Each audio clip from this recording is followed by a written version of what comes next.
नमस्कार दोस्तों, right wing में एक बार फिर आपका स्वागत है। आज हम बात करेंगे पाकिस्तान में एक एक कर हलाक होते हिंदुस्तान के मोस्ट वांटेड आतंकवादियों की। पिछले कुछ दिनों से हिंदुस्तान के दुश्मन देश पाकिस्तान में बैठकर हिंदुस्तान की ज़मीन को हमारे ही खून से लाल करने वाले पाकिस्तानी आतंकवादियों की शामत आ गई है। न शोर न शराबा, साइलेंट किलिंग मशीन एक एक कर इंसानियत के इन दुश्मनों का खात्मा कर रही है। तो आइए कोशिश करते हैं हिंदुस्तान के दुश्मनों की बेमौत मरने की कहानी को सुलझाने की।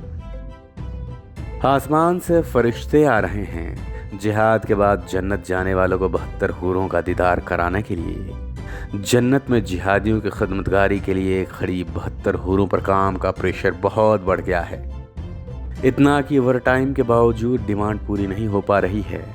आखिर हो भी क्यों ना, ज़मीन पर इंसानी खून पीकर पूरी दुनिया में आतंक का राज कायम करने का सपना देखने वाले डायरेक्ट जन्नत जा रहे हैं, वो भी बहुत तेज़ी से। ख़ासकर पाकिस्तान में बैठकर हिंदुस्तान की धरती को हिंदुस्तानियों के खून से लाल कर 72 हूरों का दीदार करने वाले वहशी जानवरों का, जैसे अभी अभी लश्कर ज़ब्बार का संस्थापक दाऊद मलिक अल्लाह को प्यारा हो गया। हिंदुस्तान की बर्बादी की ख्वाहिशों से महरूम दाऊद मलिक मरहूम हो गया। अभी अभी तो मुफ्ती कैसर फारूक और शाहिद लतीफ़ 72 हूरों की खिदमतगारी के लिए अल्लाह को प्यारे हुए थे।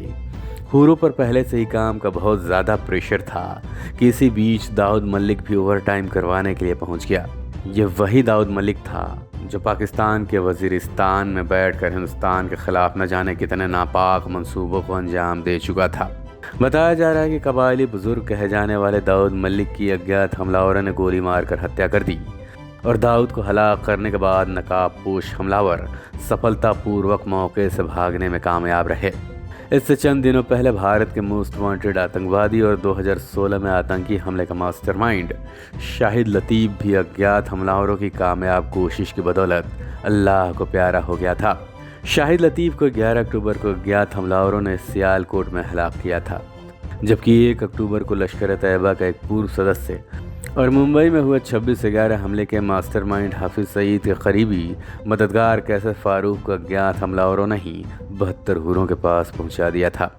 ठीक ऐसे ही हिंदुस्तान के दुश्मन नंबर 1 लश्कर तैयबा के एक और खिदमतगार मौलवी मौलाना ज़ियाउर रहमान को भी पाकिस्तान में भी किसी अज्ञात नेक दिल रहनुमा ने खुदा के पास भेज दिया था।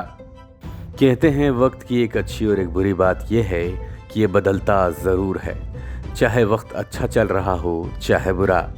जब हिंदुस्तान का वक्त बुरा चल रहा था तब पूरी दुनिया हिंदुस्तान के ख़िलाफ़ थी। पड़ोसी पिद्दी सा देश पाकिस्तान हिंदुस्तान में आतंक का नंगा नाच कर रहा था। बॉर्डर से लेकर देश की राजधानी दिल्ली तक आतंकियों के कहर का कोप भाजन झेल रही थी और हिंदुस्तानी हुक्मरान कड़ी निंदा से आगे कुछ कर पाने की स्थिति में नहीं थे। लेकिन वक्त बदला और हिंदुस्तान का निज़ाम बदला। आज पूरी दुनिया हमारे कदमों तले बिछने को तैयार है। दुश्मनों की मदद करने वाले आज हिंदुस्तान की नज़रें इनायत के लिए बेताब हैं।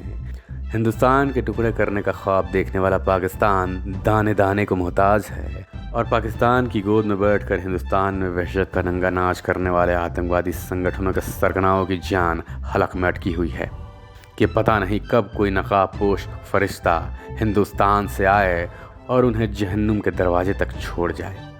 आज पूरी दुनिया रसिया यूक्रेन युद्ध से त्राहिमाम कर रही है। America, France, Germany, Britain, Japan और चीन की अर्थव्यवस्था रसातल में जा रही है। ऊपर से इजराइल का फिलिस्तीनी आतंकवादी संगठन हमास पर वज्रपात पूरी दुनिया पर कहर बनकर टूट रहा है। इसी बीच हिंदुस्तान अपने पुराने हिसाब चुका रहा है उन तमाम दुश्मनों से जो कल तक पूरी ताकत के साथ हमारे देश को मटियामेट करने के लिए नापाक हरकतों को अंजाम देते थे।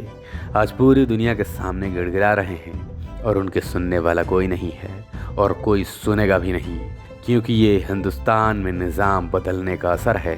तो इंतज़ार कीजिए उस वक्त का जब हिंदुस्तान के दामन पर अनगिनत दर्द का दाग छोड़ जाने वाले दर्द के एक अंतहीन सफ़र पर निकलेंगे। हमारी इस रिपोर्ट में इतना ही। अगर आपको हमारा ये वीडियो पसंद आया हो तो इसे लाइक करें। आपने अभी तक हमारे चैनल को सब्सक्राइब नहीं किया है तो सब्सक्राइब करें। आप चाहें तो हमारे कमेंट बॉक्स में जाकर अपनी प्रतिक्रिया भी दे सकते हैं। जय हिंद।